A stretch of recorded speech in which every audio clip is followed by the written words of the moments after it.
Shri Venkateswara gold తాకట్టులో ఉన్న మీ బంగారాన్ని విడిపించి కొనబడును. టీ మీడియా ప్రేక్షకులకు స్వాగతం, సుస్వాగతం.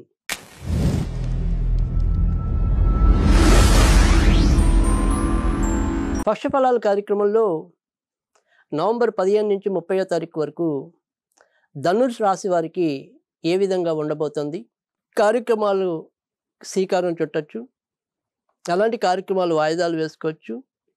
ఇలాంటి విషయాలన్నీ కూడా మనం తెలుసుకునే ప్రయత్నం చేద్దాం. అయితే ప్రస్తుతం ఉన్న గ్రహస్థితిలో వీరికి కొంతవరకు లాభస్థితిలో శుక్రుడు సక్షేత్రంలో ఉండటం అనేది, తర్వాత తృతీయ స్థానంలో రాహు,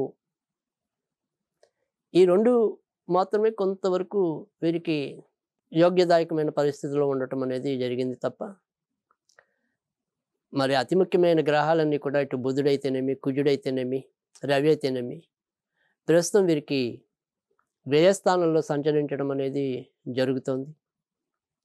తర్వాత రాశికి సంబంధించిన అధిపతి గురుడు కూడా అష్టమ స్థానంలో ఓక్షణ పొందటం అనేది జరిగింది.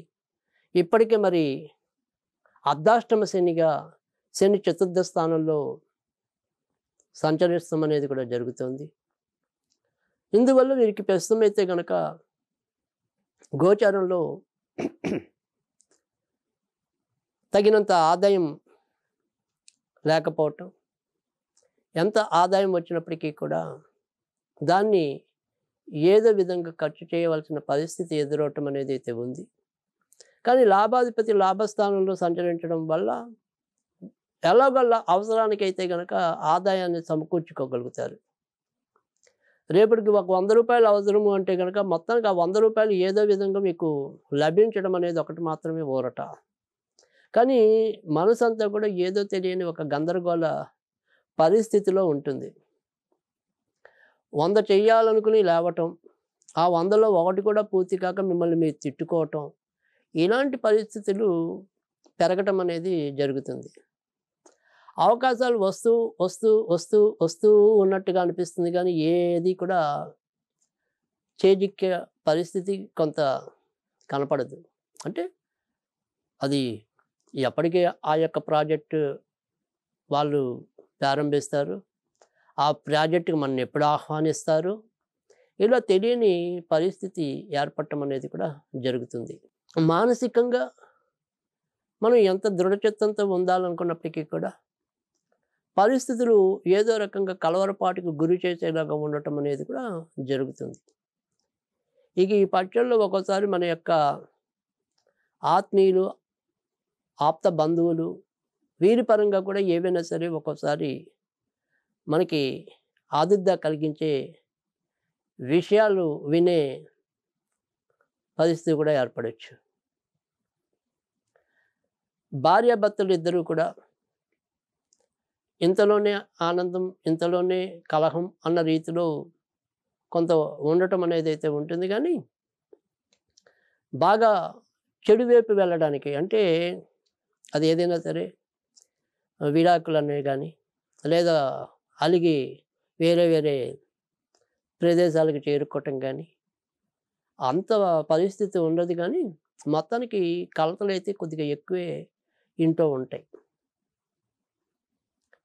విదేశాలకు వెళ్ళాలి అనుకుంటే కనుక ఇది సరైన సమయమే. సో దానికి సంబంధించిన ప్రయత్నాలు అయితే కనుక ఖచ్చితంగా చేసుకోవచ్చు.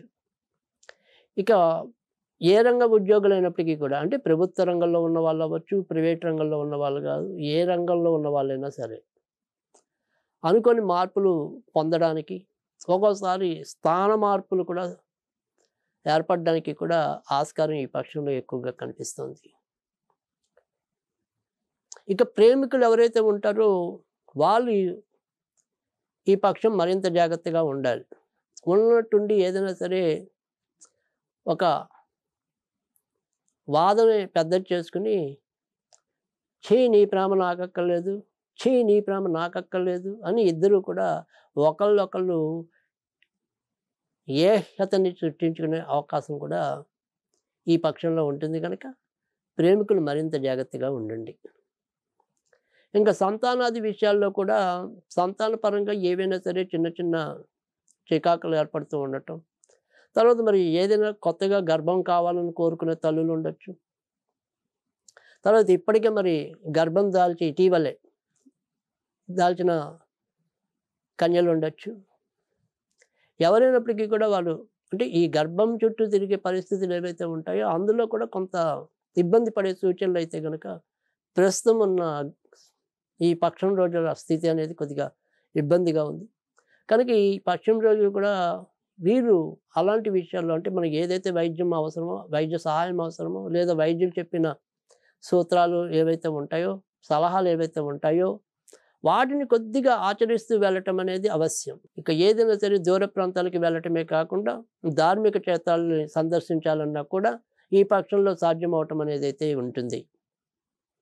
కొత్తగా వ్యాపారాలు చేసేందుకు కానీ, వ్యాపారాలు విస్తరించడానికి కానీ ఈ పక్షం పెద్దగా ఉపయుక్తంగా ఉండదు.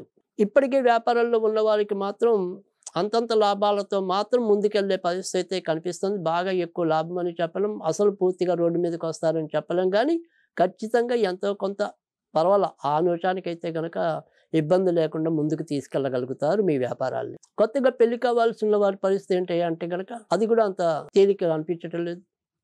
ఏదో రకంగా ఎక్కడొక్కడ ఆగేలాగా కనిపిస్తుంది. అన్ని విషయాల్లో కూడా వీళ్ళు కొంత జాగ్రత్త ఉండటం, ముఖ్యంగా వీరి యొక్క దీర్ఘకాలిక రోగాలు ఏమైనా వీరికి ఉంటే గనక అలాంటి విషయాల్లో మరింత శ్రద్ధ వహించడం అనేది చెప్పదగిన సూచన.